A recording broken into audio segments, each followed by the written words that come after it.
Well, hello, I'm Renee Williams, And I'm Billy Thomas. and welcome to another edition of From the Woods Today. Billy, we've got a lot in store, and we're kind of got a hot topic going on today. We do. This is a topic that gets a lot of attention, and we're delighted to have our very own Dr. Matt Springer talking about prescribed fire. Matt's got a nice video and a little presentation he's going to be sharing with us in a few minutes. We're really glad to have him talking about that.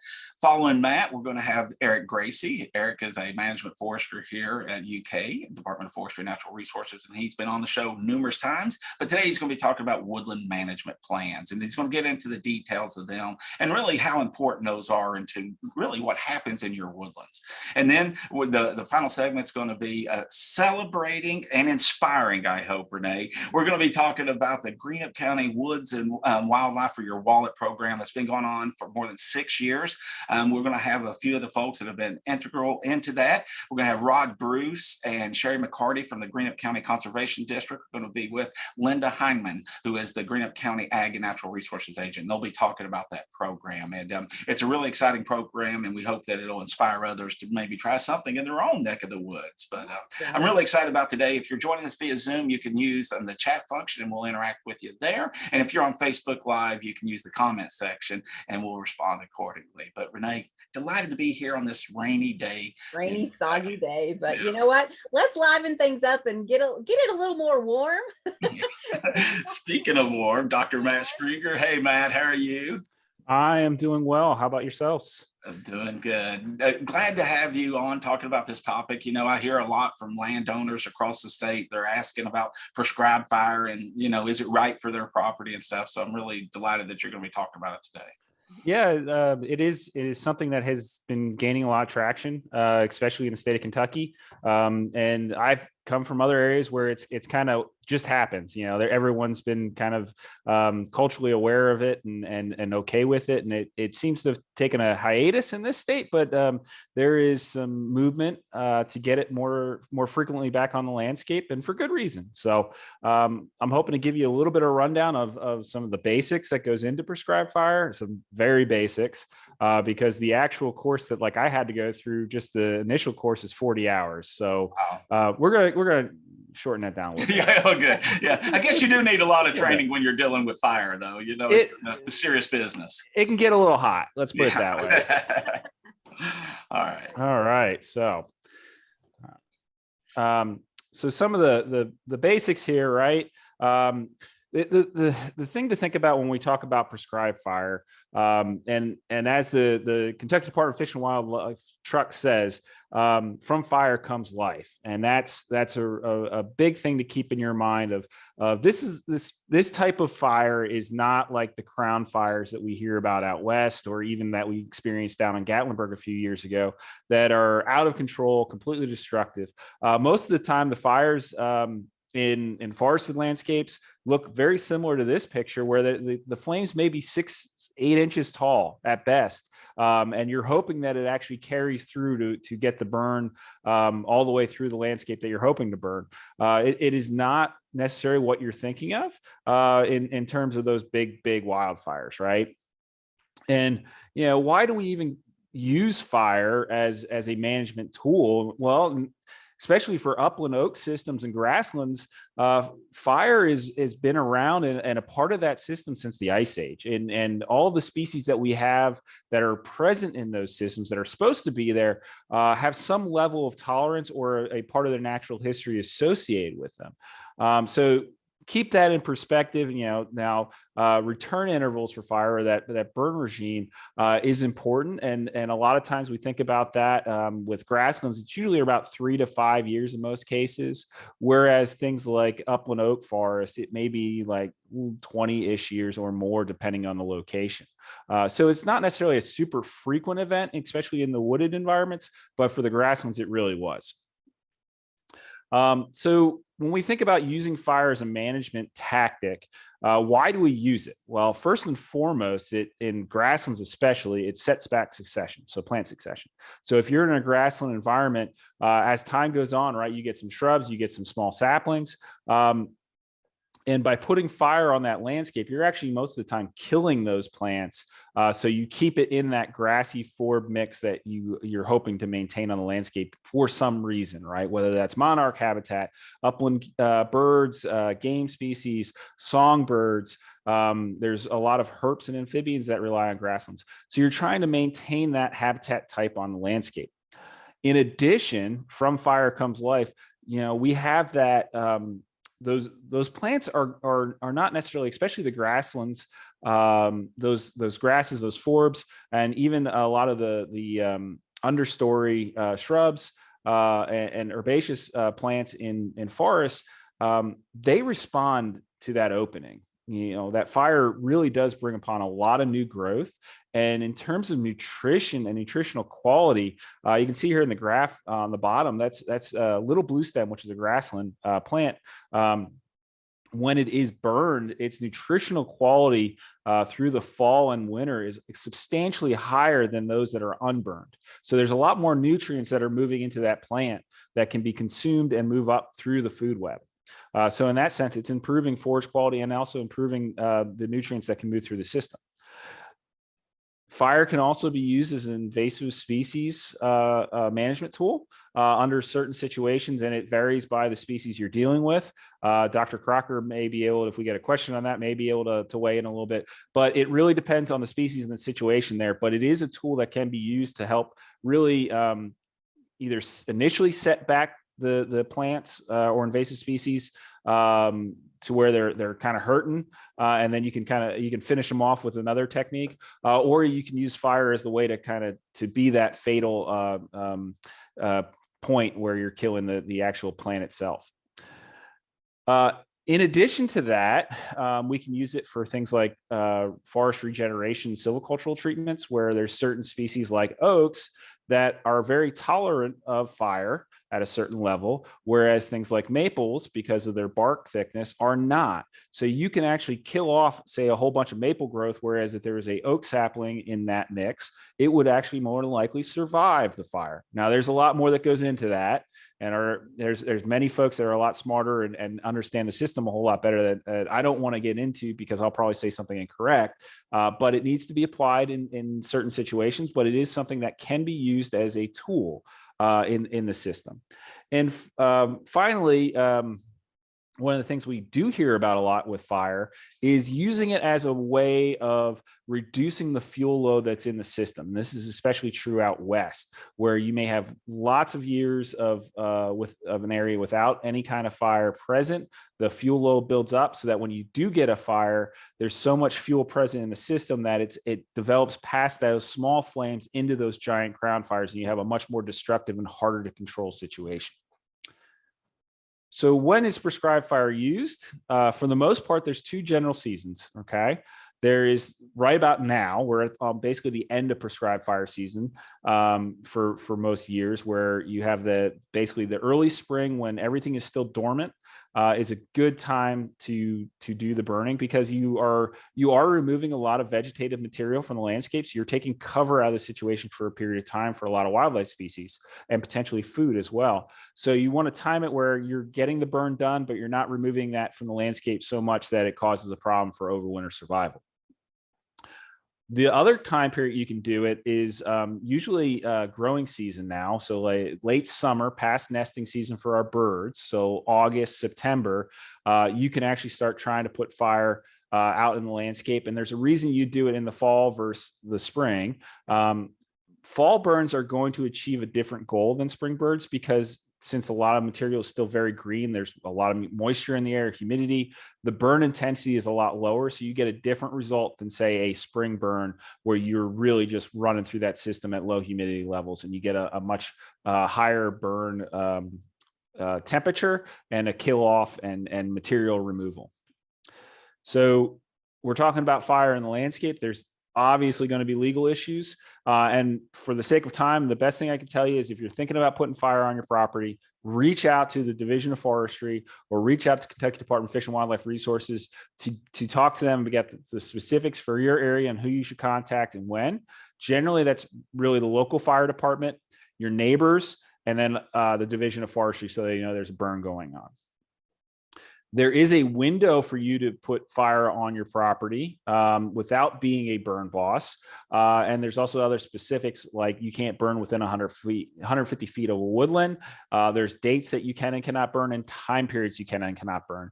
And the state agency folks, I can walk you through that. So I don't want to spend a whole lot of time on that. Just make sure reach out to those guys and those groups, and really have a good discussion with them if you're thinking about using this tool. So what goes into planning a prescribed fire? Well, it is, you're talking about using a tool that can easily cause a lot of damage if it gets out of control. So every time there's a prescribed fire, there's a clear objective in place with a burn boss writing a plan that is generally approved by the certifying body within that area, which for us is the Kentucky Fire Council. And I'll mention them a little later. But things that go into that and into that planning are things like, how many people are you going to need in that area for the burn, to make sure that you have enough personnel resources to control things if they start getting out of that plan. The equipment you need to provide that control and also ignite correctly. What is the weather that day? Because we will take weather every hour as you're burning to monitor those conditions, because drops in humidity, changes in wind speed or direction can very much impact your prescribed fire plan, and also the outcomes and how you act within implementing that plan. Do you have the fire breaks in place to make sure that is going to contain that fire? And if not, how are you going to make sure that you can deal with the fire breaks you have? And then understanding what kind of fuel load you're burning. So if it's grasses, they tend to burn quickly and hot. If it's woodlands, you have a lot of leaf material and duff layer, then it's going to burn in a very consistent fashion. However, if you have a lot of dead material on the ground, rotting material, brushes, dead brush, that's going to allow that fire to have more fuel and pick up and get a little bit hotter, which can lead to different conditions and also control issues. So some of the common tools that you need are a lot of the things that we see with wildland firefighters, right? So they're just tools that are translating from fighting a fire to just maintaining a fire. So things like, communication equipment. We have chainsaws in case you run into a tree issue, a snag that you need to move down. But a lot of times it's things like suppression, right? So tools like the swatter there, where you can smother out a fire, backpack sprayers, ATVs and other mobile units that allow you to put a lot of water on the ground quickly and move a lot of water on the ground quickly. So you have hoses and pumps to help you contain fire or suppress it when needed. Other equipment are things like the drip torch there in the far right, which is how you're going to ignite your fire and make sure it proceeds along. And then the diesel fuel that's in there as well. And then you get, so the gentleman in the bottom left here is holding a weather monitoring device to help understand what is going on. And our burn bosses, when they're in place on those situations, have one of those and are constantly taking measurements to ensure that they're staying within their plan for that burn. So that's a really quick rundown. Now, the good thing is there's some major players in the state of Kentucky. I mentioned Division of Forestry, Kentucky Department of Fish and Wildlife Resources, the state nature folks. We have this unifying body, though, that basically has members from all the different agencies that use fire that also work within this unifying group called the Kentucky Prescribed Fire Council that really helps be the managing body for all things fire, prescribed fire in the state, whereas the Division of Forestry really handles the wildland fire and the suppression part. And Division of Forestry does play a major role in this group as well.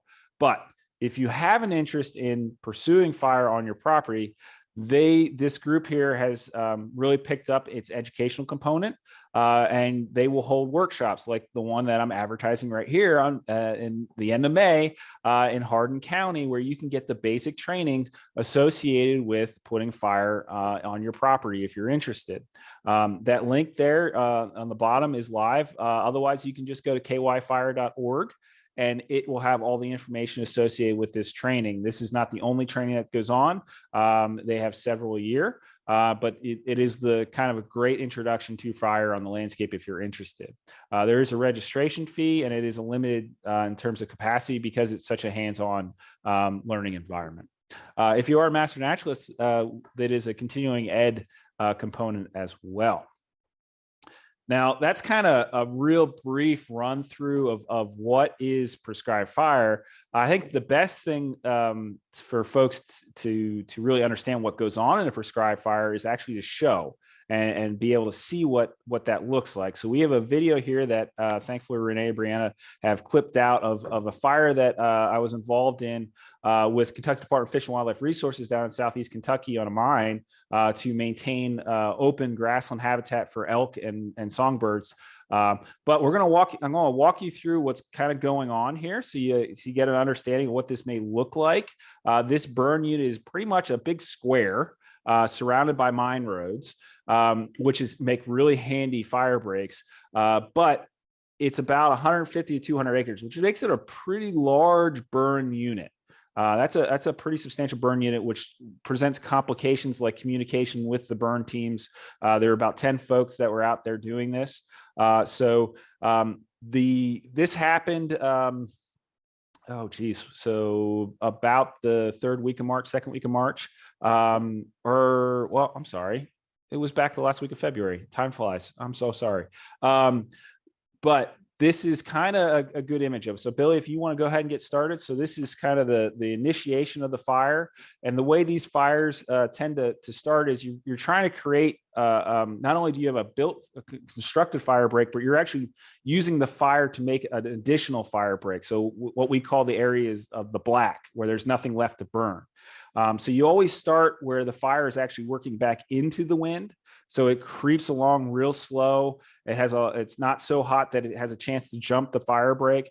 So you're basically putting distance between the fire break and into the actual area you're going to burn, so that you have a backfire basically to create a big fire break, so that when you set the head of the fire and it builds up speed and temperature, it's going to basically hit a bigger fire break at the end when it's the hottest. And because it's a square, what we generally do is we actually have two teams that start in a similar spot and then start working around the outside. And what we're trying to do is what we call ring it, where you're building fire along the way in a controlled fashion.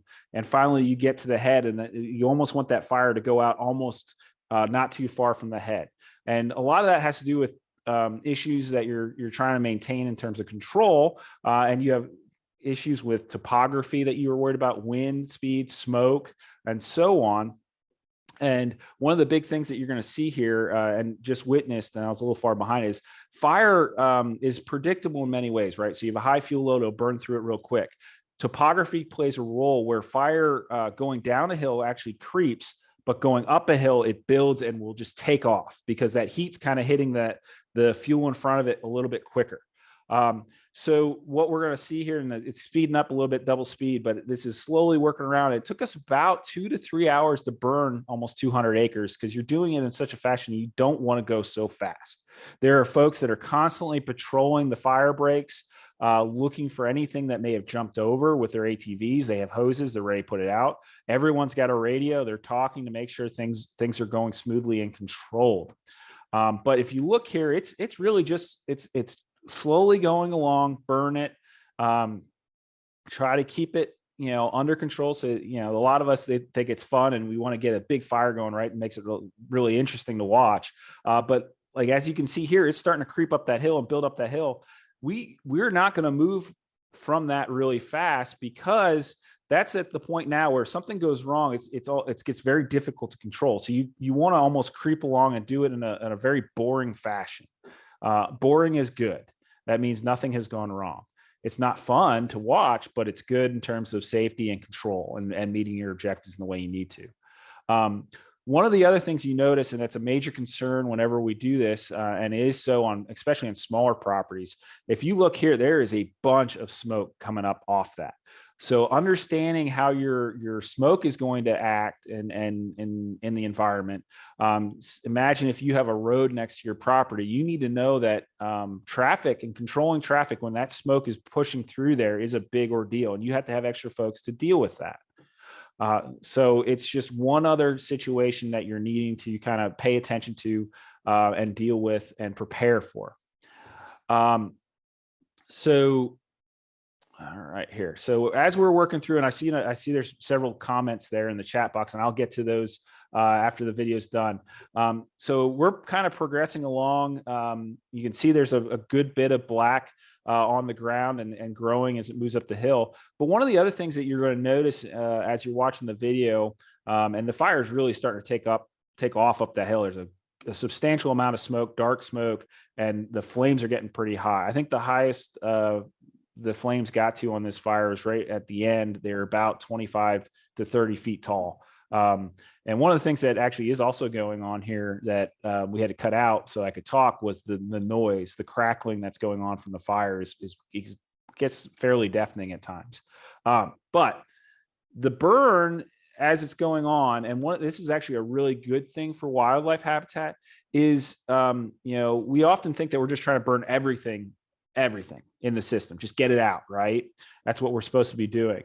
But having patchy burn in the system is also okay, because it creates heterogeneity in what's left. So you may have some areas that still have grasses that look different. You may have different species left in a patch that maybe is 10 foot by 10 foot, but that diversifies the landscape, that leaves different plants in the landscape, and diversity in general is usually a good thing. As long as there's a substantial amount of younger habitat left, early successional habitat left. So as you can see here, you're looking down from where we came from, what was burned, as working up the hill here. And we're actually working towards the second team. I personally am not here. I'm at the other team. So I'm looking at the smoke that's coming off from the other hill down the road here. And we're trying to basically come together at the opposite side of where we started and have that fire basically finish off right in front of us. So that's the ultimate goal. Now we've gotten into some topography here. As you can see at the top of the hill, there's some trees, but this fire is really starting to pick up. There's a lot more fire on the ground, and we're putting more fire on the ground because you can see between the road and the fire, there's a lot more of a fire break. So say the wind shifts right now and tries to push back the opposite direction, there is a lot of space between the active fire and whatever fuel is available for that fire to catch on. And that's a big thing. That's a safety component. And so that's one of the considerations we're looking at. So if you look down the road where the fire is and where the nearest fuel is on towards the right side of the screen, it's pretty far. And that's a big thing. That's what we're constantly trying to figure out is, do we have enough space to continue on and set more fire if things go wrong? So one of the things that you'll notice that's really important for folks to be thinking about. So I mentioned a lot of the gear and the safety equipment. I didn't talk about like the clothing that these folks are wearing. Everyone is wearing Nomex attire, which is fire retardant gear that helps you, in case something would happen with fire, burns up in your face, your clothes are not going to melt or catch fire, but actually does an amazing job of suppressing that heat. We are standing, at this point where this fire is not that small, you're not really feeling a whole lot of heat. But when that thing starts going and you're within 20, 30 feet, you almost have to turn away from it because it is so hot. And that clothing really helps deal with that. Everyone is also wearing hard hats. They're wearing glasses. They're wearing correct boots that are 8 inches tall with Vibram soles on them. Because one of the things that it can happen is something goes wrong, there's a miscommunication, whatever. These flames are actually not that hot relative to, say, a crown fire. Where folks that are fighting wildland fires will have their fire shelter that they duck into. In prescribed fire, a lot of the situations are that area that's actually burning is only 2 to 4 foot wide. It's safer and better for you if you have that correct clothing on to actually just run through the fire line, because it's really not going to hurt you to the level that, say, if you go in your fire shelter and the risk that may happen. So here we're moving around. We're starting to get close. You can see the fire from the other group coming around the corner here. So we're starting to get ready to ring this up. But one of the components in this area of the field was a upland oak stand at the top of the hill. And this fire is actually going to work its way right through that. So we're going to kind of achieve a woodland fire goal as well. Most of those oaks have been burned several times in the last 5-6 years and are still throwing off acorns healthy as can be, no problem. So you're going to get a pretty good feel here. So almost the last part of this fire is all going immediately uphill. So we lucked out in that sense, where the fire and how we burned it, the area that we're finishing on, that we had the biggest fire break in the back of, is the area that would have taken off out of control right off the bat. So you'll see it's moving up pretty quick.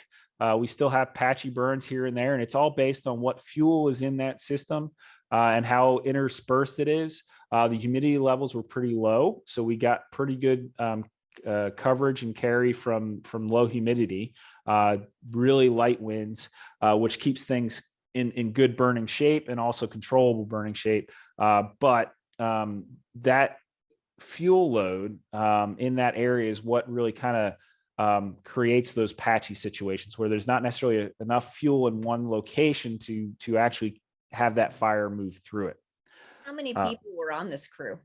So we're sitting right about double digits, so about 10. We had 4 ATV side-by-sides running around that all had backpack pumps on them. And each of those usually had 2 people on them at one point or another. Sometimes there'd be one, especially if they're just kind of patrolling, looking for fire that may have escaped the fire break.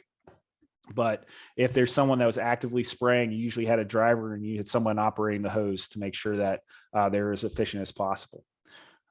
So, yeah, we're getting closer to the end here. We've got the ATV was pulling back. So you get a good look at that basically the amount of water that they're carrying is not substantial, usually 30, 40 gallons. And he's actually spraying right here to stop that creep coming back towards the fire break, because there's no reason for that to continue burning at this point. It's just a fire risk.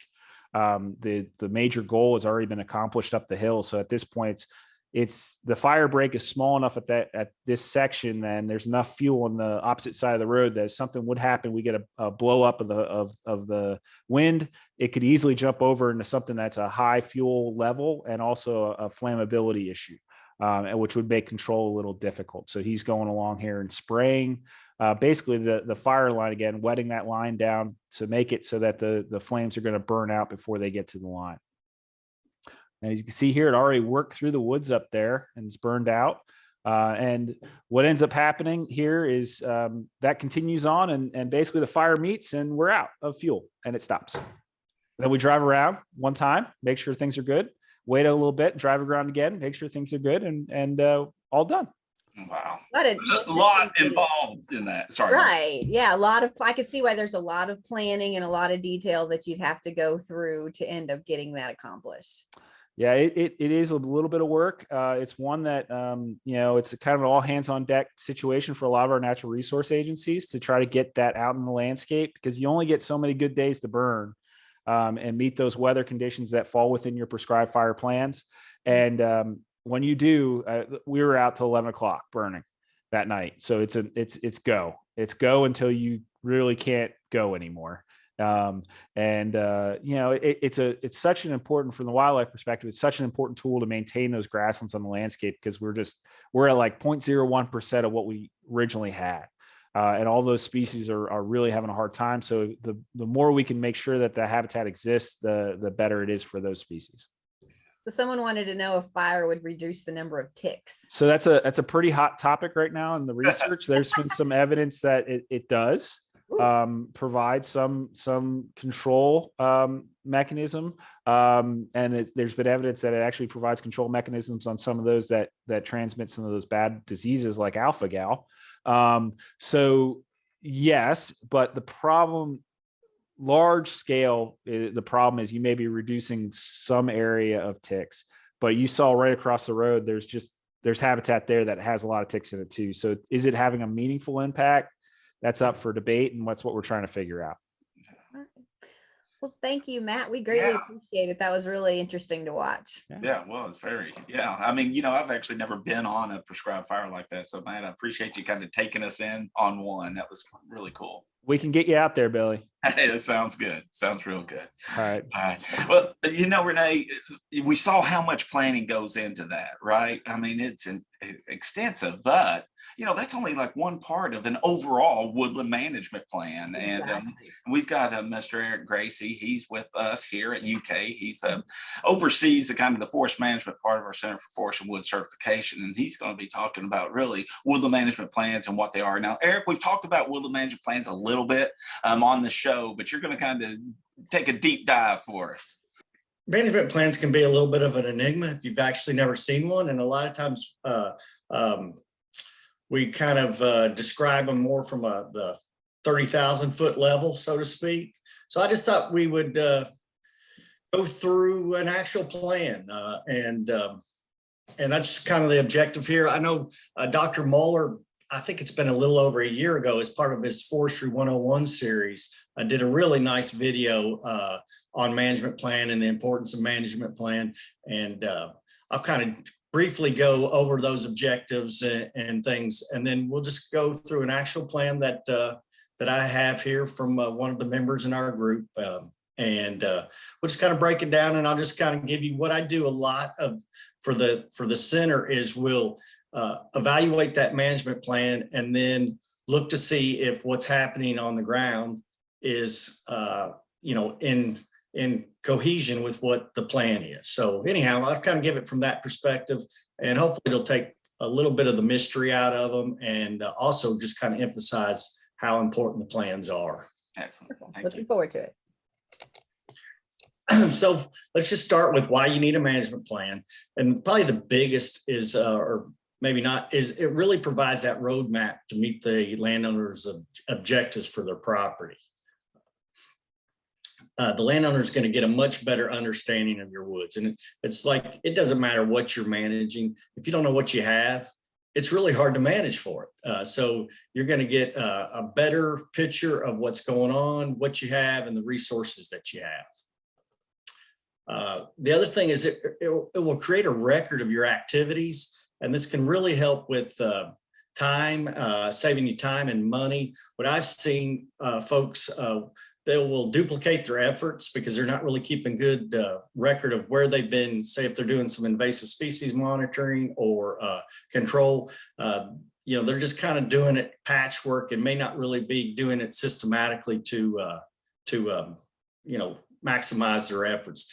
The other thing is typically with landowners, the limiting thing they have is manpower, time, and then a lot of times management work can cost money. So the forest management plan is going to identify your most productive wood forested areas. So if you have limitations on those resources, you're going to get more bang for your buck if you do management in your high productive areas versus some of your lower productive areas. The other thing, a management plan is great for communication. It's going to allow you, the friends and family that may be using the property, communicate what you've been doing. But the management plan is huge when it comes down to if you pass the property down to your heirs or if you sell the property, all of a sudden you're passing that roadmap of what you've done onto that next management, next manager of the property. So that's a pretty cool aspect of a management plan. The other thing is a management plan is going to be required if you're going to dabble in the world of cost share. Some states offer tax incentive programs for landowners that have management plans on their property.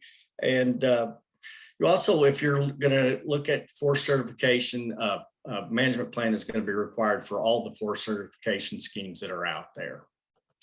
And lastly, a forest management plan really allows the landowner to seize opportunities or respond to forest health threats. And a couple of examples of this would be yellow poplar back in the fall, and I haven't checked prices recently, were the highest that I've ever seen them in my forestry career here in Kentucky. That the market was red hot. So if you had a management plan on your property that's identified your forest stands and you've got a high component of yellow poplar and it's of saw timber size or marketable size, you can react to that market and maximize your profits when it comes time to harvest. The other is I saw this back when EAB was running through north central Kentucky, which has a really high concentration of ash on those forested areas. The folks that had management plans on their property were able to respond to that threat.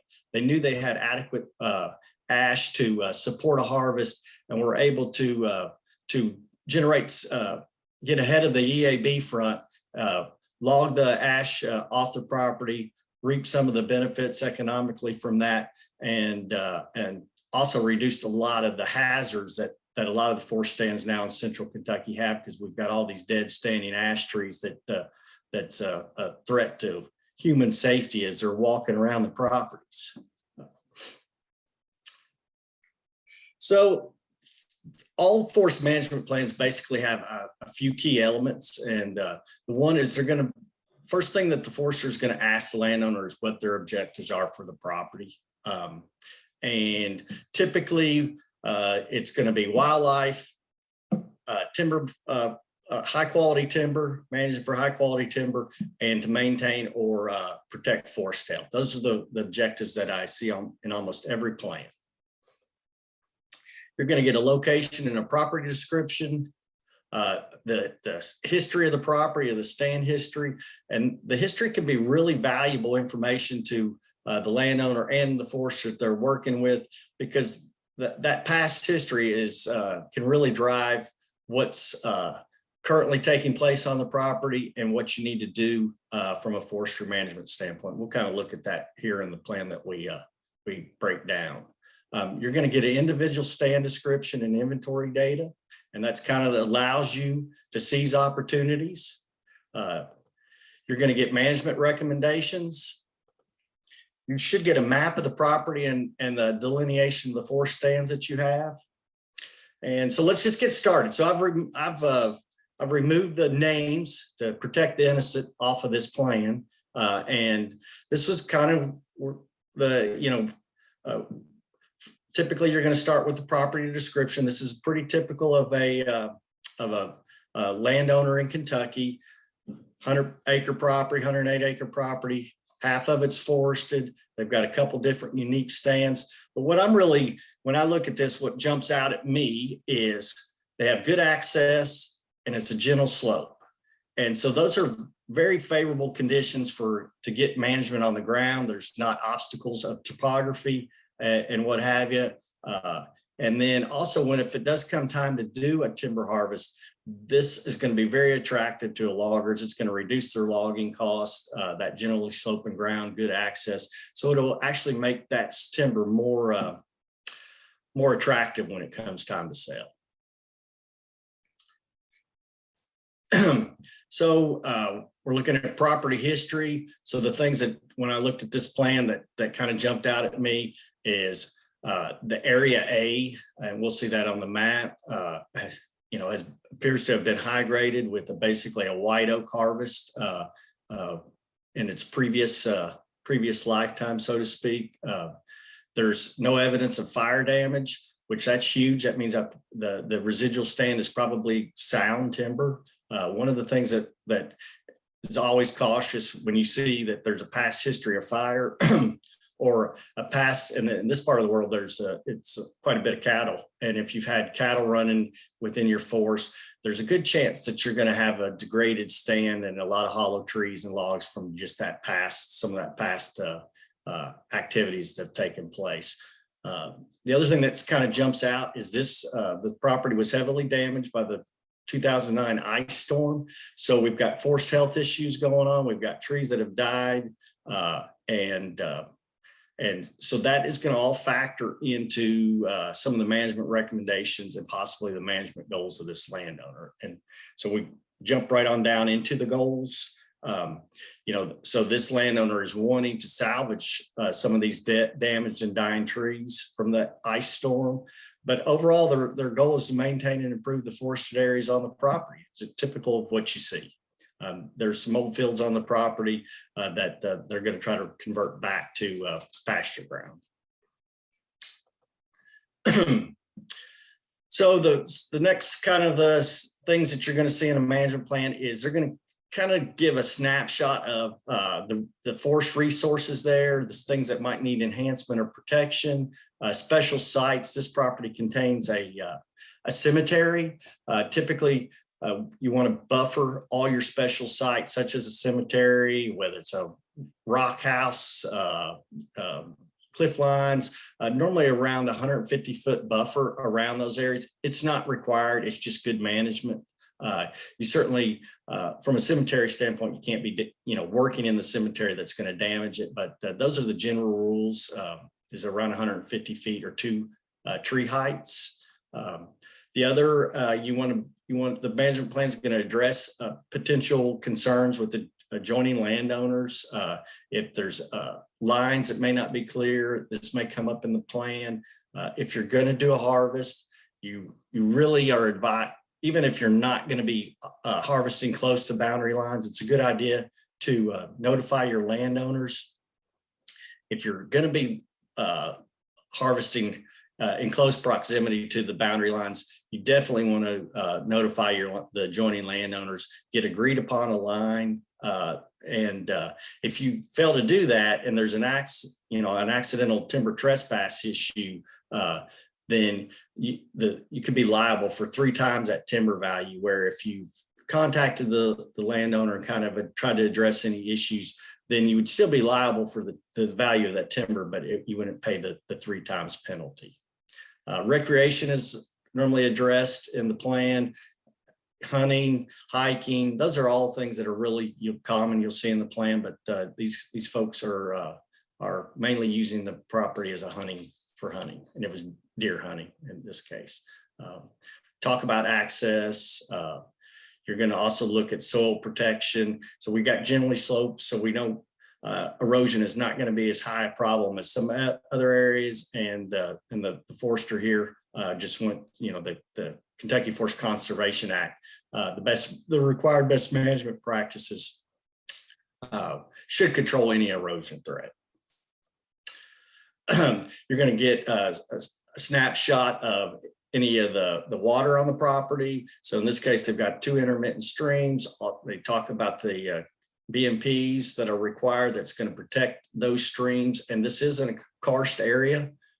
If you have open swallet sinkholes, those have to be protected similar to a stream. So those where you're going to need some protection and stuff, this is all going to kind of fall in this section of the plan. He also addresses natural disasters, ice storm, invasive outbreaks. All of these things are going to kind of be addressed in this section of the plan. We go on. Normally, wildlife is always an element of a good forest management plan. So, he's addressed the landowner was really into deer habitat, so he's addressed that. And he's also kind of gone above and beyond on this, is that he has cross-referenced this property with the Nature Reserve's GIS database to determine if there are any rare, threatened, or endangered species on the property. You don't typically see this on every management plan. What you typically will see in this section is a list of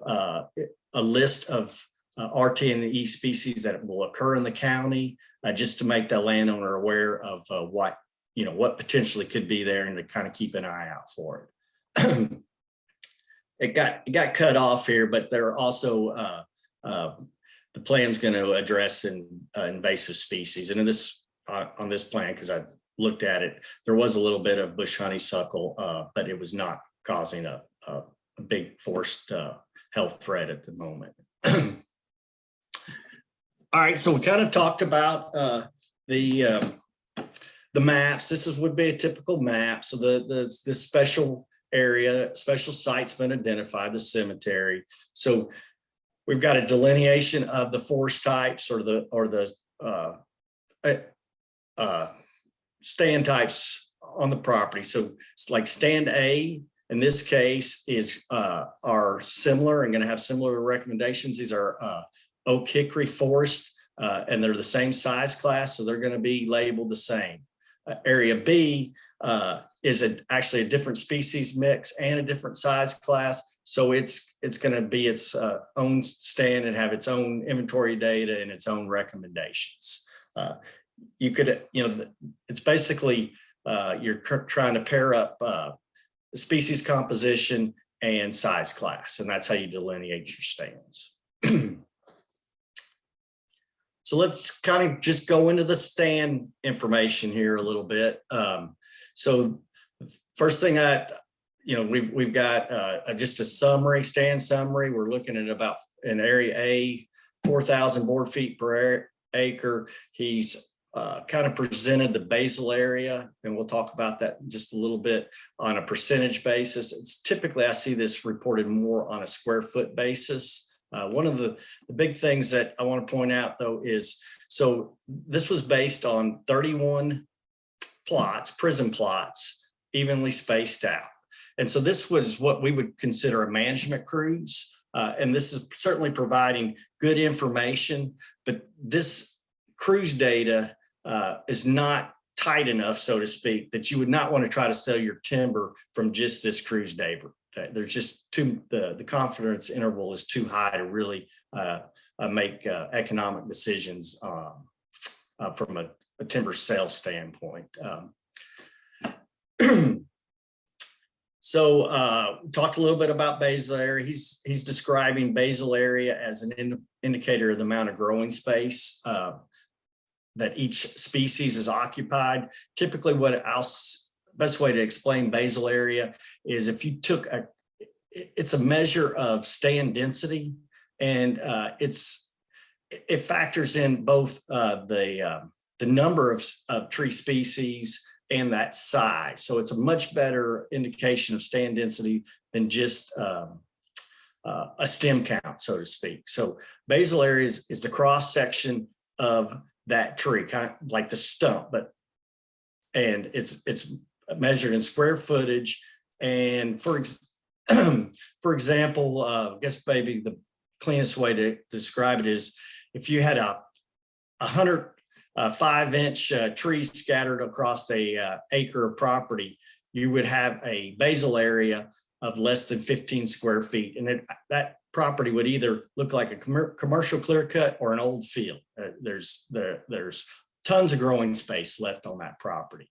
But if you had 100 trees that were 15 inches in diameter, you're going to have a basal area that is over 120 square feet. And that's going to look like a forested stand, fully stocked. And that's why that basal area gives you a better indication of stand density versus stem count. That's kind of the cleanest, easiest way I can describe it. Move on down just a little bit here to stocking levels. So based on the information, they've determined there's a stocking level of 60%. And stocking is essentially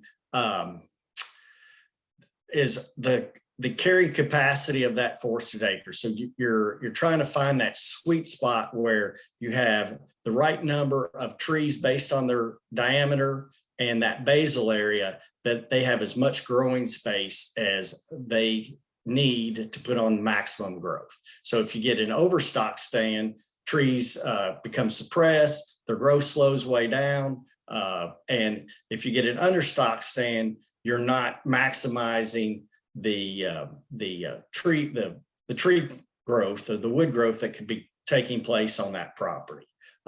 So a stocking level of 60 is right at the bottom of the sweet spot. We're normally trying to get into that 60 to 90 to 100% range. Hopefully that's halfway clear. So he also addresses forest health, and we've already talked about the broken tops and stuff. We're going to look at, typically there'll be a section on reproduction. And this is huge because this is what's going to determine if you do a harvest, or this is your next stand of trees right here. So we've got oak seedlings and saplings throughout the stand. We got yellow poplar seed source that's present. So this kind of gives us an idea of what our next forest stand is going to look like. Site quality that is always addressed in the management plans. So the convex topography is ridge. It's going to be have a little lower site productivity than a concave, which is a cove, which is going to be a higher site index. And site index is a measure of how fast that tree can grow. The higher number, it's more productive. There's soil maps that we have in place that have a correlation to site indexes. So that's what the foresters used here to make some of this determination.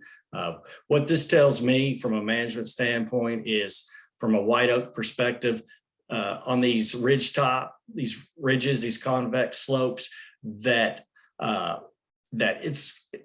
oak management will be fairly easy here. The site index, the oaks will be able to compete with some of the other seedlings that are going to try to occupy this space.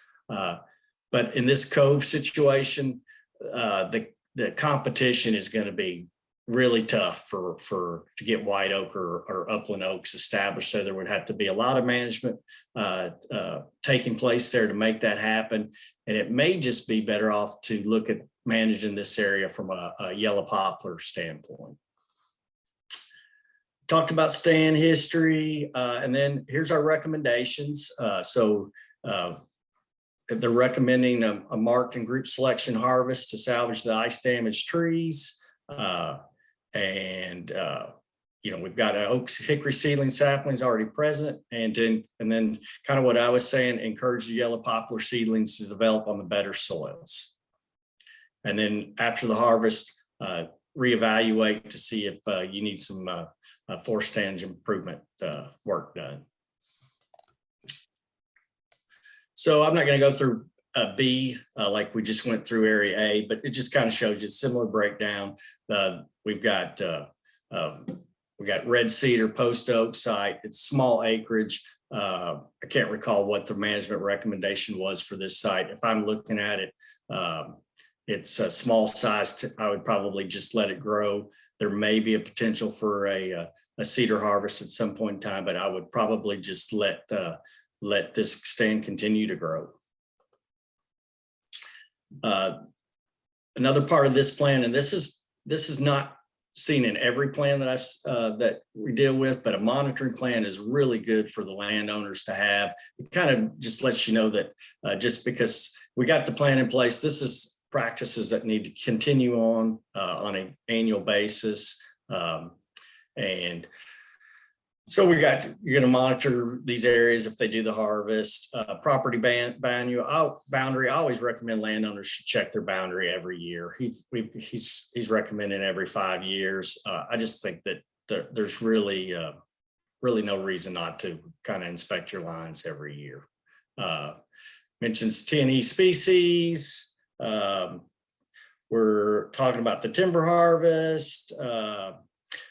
So this is another thing. It says a new inventory evaluation in 10 years. Typically, we recommend updating your forest management plans about every 10 years, or when there has been a major event that would cause you to update your management plan. And a major event would have been like the 2009 ice storm. If there was already a management place in place, that management plan needed to be updated after the ice storm to take into account all the damage that was done from that natural disaster. Invasive species. We mentioned a little bit about bush honeysuckle. So somebody's planted a honeysuckle around the house, and so there's your seed source. And if they don't want to remove that, then they just kind of need to keep an eye on things out in their woods. And then there's a little information about chemical usage, following label directions, and what have you.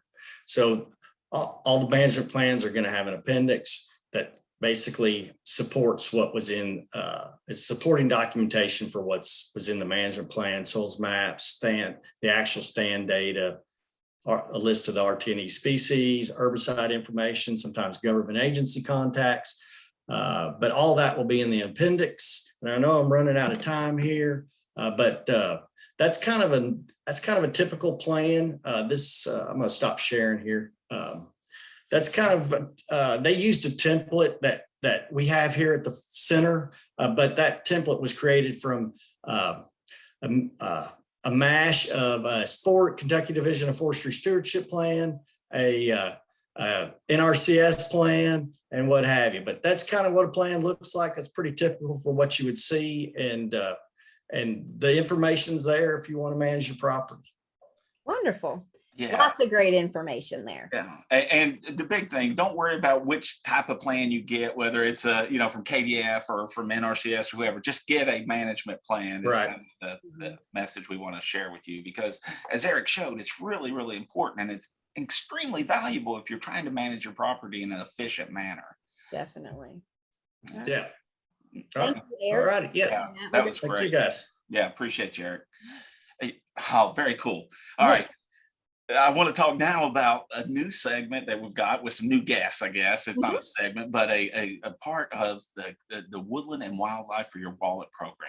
And we've got several guests, including one of our county extension agents and some folks from the Greenup County Conservation District. And if we can get them to turn on their cameras. All right. So joining us now, we're going to have Rod Bruce and Sherry McCarty from the Greenup County Conservation District, and Linda Heineman from the Greenup County Extension Office. Welcome to From the Woods today. Thank you very much. Welcome. Wonderful to have you on today. Yeah, very interesting topics we just heard. And when we got started with this program back around 6-7 years ago, it was really to bring to people in our county exactly what you were describing, with the prescribed burns would be maybe one thing, invasive species, animals, all of that, so that our people in the county would know so much more about how they could manage their woodlands better. And then on the other side of it, how they could improve them so that they could start making better money off of their woodlots. That's where the wallet comes in. So better management, more money.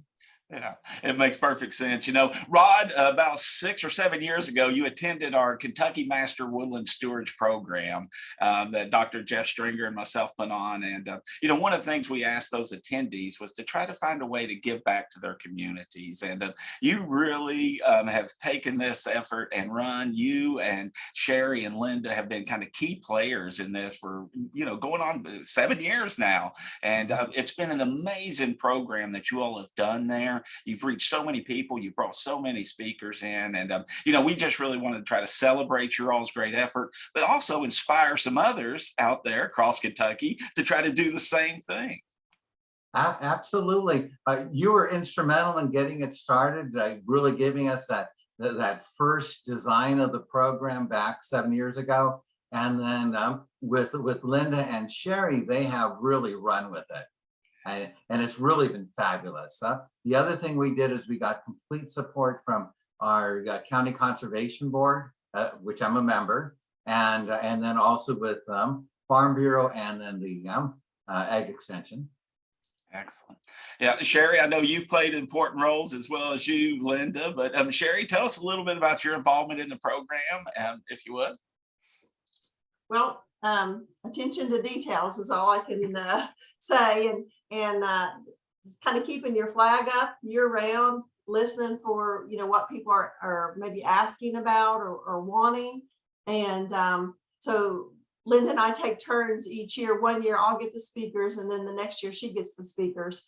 But like 1 year we had bear sightings in our area. Now, it wasn't last year, but it was a couple years back, and everybody was interested. So we had a gentleman come and speak on bear, and then of course our the main topics are our woodland forest topics. But as a draw, we will add ticks and processing deer, and mushrooms and bees and bear, things that over the years we've had a variety of topics to interest folks. It makes sense to be kind of timely what's going on, but also to make sure you've got some things that will attract some attention. And so Linda, I know, the Greenup County Extension Office has been heavily involved in this program, and you all make a great team on this. Really appreciate all your efforts so far on this. Absolutely. Like Rod was saying, we've always wanted to do woodland owner education. And then also it's been really important to us, and I think Rod and Sherry would agree, to be able to actually have individuals meet the folks that can help them with forestry management plans, wildlife development, actually get to meet them one-on-one so you can put a face with a name, because a lot of times that's so Absolutely. important. And another part that's been important to us is we work together with our local FFA chapter at Greenup County High School. They are excellent kids. Yes. They are hard workers. They have great advisors, and they help us put on the program. They help us plan the program, actually implement the program. And then, they are also a huge force in recruiting attendees to the conference. I mean, I have just been so impressed with that. I worked with you all those first couple of years, but you all have been running on your own for a number of years. And I see the programs and I talk to presenters, and it's impressive. You all are attracting about 150 or more folks a year, and you're making some really solid connections. So, I mean, I just dream of we having this going on in every county in Kentucky. Absolutely. And I think it's key getting the community involved. Sherry, I think, came up with the idea. It may have been Sherry or Rod, because like Sherry said, she's kind of really good with details. We have what's called a community fair, or maybe it's similar to a trade show, where we have community partners come in and set up. And we've had our local health department, the Division of Forestry, our Farm Service Agency, of course, Soil and Water sets up, the local beekeepers. And so right before we actually start our educational session, a lot of the people who attend Woods and Wildlife, they kind of meander around to those booths and get to know people. So that's also been very successful. If I could jump in right here, we've been bringing in also private business owners that have equipment, either heavy equipment or chainsaws and whatever, and they've been donating door prizes for this to help us out so we can keep down the cost. So they've been really instrumental in helping us. Yeah. And, when you mentioned that, I know another group's been really instrumental is the Sustainable Forestry Initiative here in Kentucky. Yes. They've been supporting this project for a number of years, and it's a great effort on that. And it's so worthwhile. Yeah, they are our main financial backers Yeah. from outside our community. So Linda, you put together a short presentation to kind of show a little bit of what we've been talking about the last few minutes. And Sure. Yeah, so if you don't mind, let's go ahead and see that presentation. Okay. So this is kind of the flyer that we use. We've been using it for the last 6 years because we believe that people have started to recognize it.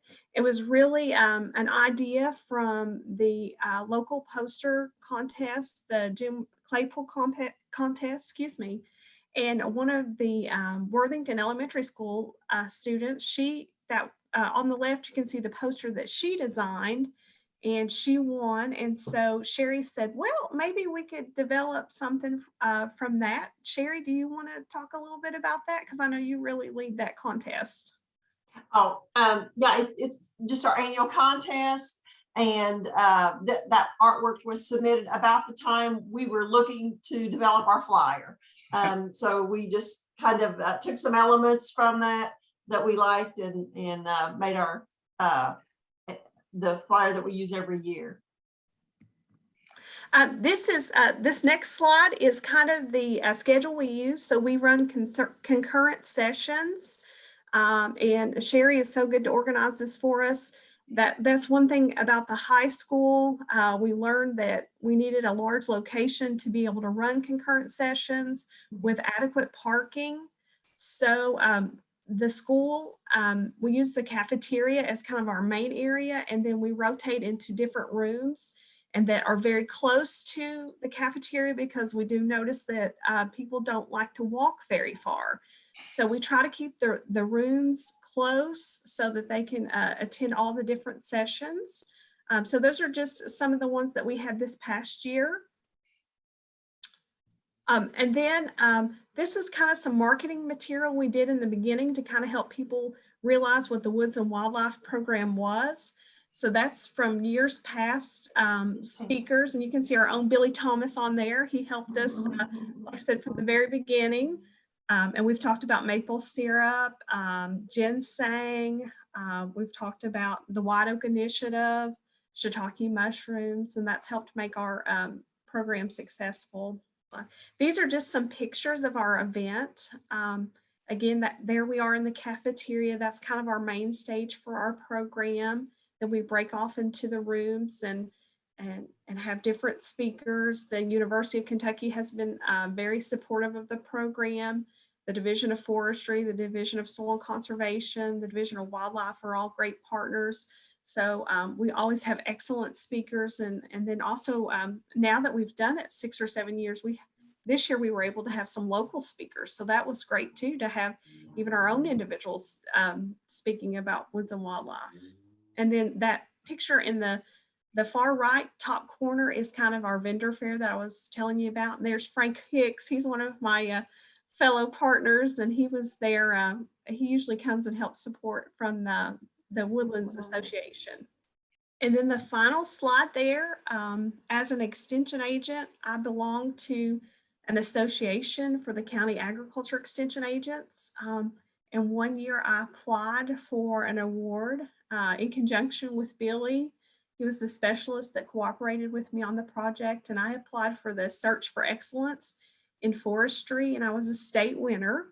So we were really excited about that project. And then I was able to go on and be recognized at the national level. I didn't win at the national level, but I was recognized as a state winner, so that was wonderful. There, even if you're not an extension agent, I'm sure there's professional organizations that you could still apply for awards with, and I'd be happy to help anyone with that, and I'm sure Billy and his staff would as well. Linda, thank you for putting that together and sharing, letting everybody kind of see a little bit of what we've been working on, or you all been working on, really. You know, we only have a few minutes left, you know, and again, I can't congratulate you all enough for all of your hard work. I know you all put a lot of effort into it, organizing it and advertising it and making it all flow to a great event. Do you have any kind of closing remarks or words of inspiration or kind of things you've learned that others might, you know, latch on to if they wanted to do something similar in their county? What I would say is, include everybody that you know in your county. You know, bring everyone together, all the different resources that you have, bring them in. If you notice what we did, we have our high school involved with the FFA program. We have their ag teachers. We have the ag extension with Linda. We have a farm bureau with conservation district, public health department, local businesses, everybody that you can imagine in your county, bring them in. And we have the support also of our county judge executive. And so really everybody, because it's a community effort, and we want to get everybody who lives in the county to be involved in it as landowners and then as other kinds of participants. So countywide, that's the idea. Makes sense. Sherry, you got any tips you want to pass along for folks that might be thinking about trying to do something similar in their county? Well, as long as you have the needs of the county, you know, in mind, you're not going to go wrong. Don't be afraid to, you know, jump out there. You don't have to start huge. You can start small. You're going to learn along the way. You're going to make mistakes, and you say, we're not going to do that again. In the beginning, we had a group session for everybody, but we found out with 150 people in the room, there wasn't a lot of learning going on. We felt it was just too many distractions and ins and outs and things like that. So, you know, we've learned we don't do that anymore. We chose a time of the year that we felt like people would be maybe looking for something to do, not necessarily good weather outside to be in their farms or gardens or you know, what have you there. In the beginning, we used to pick a day that UK was not playing their sports. But now I think really we have such a committed group. I think they would come anyway and, you know, watch that later on a recording. So, you know, it's impossible to do just one agency unless there's lots of, you know, employees and help within that. That's really been helpful for everybody to take a piece of the pie. And like the FFA, 100% take care of the food. We don't, we get paper products, and that's all our involvement. So we do, we feed the folks when they come. There's no charge for our event. And our speakers, we provide a little thank you gift, maybe a flashlight or a golf umbrella or something. And we also have door prizes. And there again, another individual will be in charge of getting the door prizes. So that, takes the burden off of, one or two folks. And so thankfully we were able to have a door prize as a chainsaw. I think this is our 3rd year, Linda. I think so. Yeah. And that's exciting for us, and of course, no one that's specifically involved with putting it together can win the door prize. Yeah, Linda and Sherry making me think about something my grandmother used to say: "Many hands make light work." Right? Yes, and, absolutely. And you all are basically illustrating that. And Linda, one of the things we try to promote here on this show is our county extension offices and our agents and staff, and in every county in Kentucky. And you all are an amazing resource. So, I don't know if you want to have some other tidbits or maybe inspire some other agents to take this on, or let others know that they can contact their county extension offices as well. Oh, absolutely. I think, like you said, there's an office in every county, and I think we're all willing to help. My light just went off. Sorry about that. My light's on a timer and it just went off. But I think that's the thing about these kinds of things. Sherry and Rod and everyone that we've worked with has been committed to the project to make it successful. And Rodney, I didn't know Rodney very well until we started the project. So I've got to know Rodney, and I feel like we've all worked together very well. So I encourage everyone, if there's something that they would like to do, we'd be more than happy to help share any notes we have, or feel free to contact your county agent. I'm sure they would help you. Wonderful. Well, it sounds like a wonderful program, and anybody would be great to start their own in their own county. So yeah, again, thank you all so much, not only for your hard work, but for your efforts to try to connect people to our natural resources and the professionals that can be there to help them. So Rod, Sherry, Linda, thank you all. Thank you very much. Thank you. You're welcome. All right. Thanks for having us on the show. No, yeah, what a fabulous opportunity. Yeah, well, we like I said, we wanted to celebrate you all, but also try to inspire others to do something similar. So again, can't thank you enough. Well, right. Billy, at the beginning, I told you we had a lot going on. Yeah, we did cover a lot of ground, that's for sure. Yeah. But it was good. We talked about prescribed fire with Dr. Matt Springer, and then we had Eric Gracie take a deep dive into our forest management plans. And, all of that's really important work. And we were glad to have those segments. And then this celebration of the Woods and Wildlife for Your Wallet program. And I will say that we are going to have to wrap it up right now, but we do have one little announcement that we have to make, right, Renee? We do, yes. And we have a large gift or a large prize that we are going to have for our giveaway. And we told you last week that we would talk about it this week. And so, have you ever wanted to stay at Robinson Forest? I have. And I have. Yeah. But I wonder if there's people out there who haven't. Oh. And so we are going to give away a prize to stay at Robinson Forest as part of our giveaway for our 100th show. And that will be next week. We will start doing that. And so all you have to do is sign up for the giveaway, go to fromthewoodstoday.com, and we will give you all the particulars when you win. So, but yeah, our grand prize is a overnight at Robinson Forest. Yeah. So as Renee said, we've got our 100th episode coming up next week, and a big thanks to all of you all for being there with us along this journey. We certainly appreciate that. As Renee mentioned, there's different ways that you can get entered into this drawing. Whether you visit our website, sign up for our newsletter, or do a variety of things. But one of those is also entering a special code words. We gave you a special code word last week, and the second special code word for the entry is infrastructure. The second code word is infrastructure. So enter those for extra chances to try to win that grand prize. And, Renee, I can't believe we're up to 100 episodes on this I thing know. coming up next week. And again, thanks to all of you all for being a part of this. We greatly appreciate it. And, again, make sure you join us next week. You will not want to miss this show. And you can find all of our shows on fromthewoodstoday.com. But Yeah. until then, we'll see you next week. Take care. Bye. Bye. From the woods today.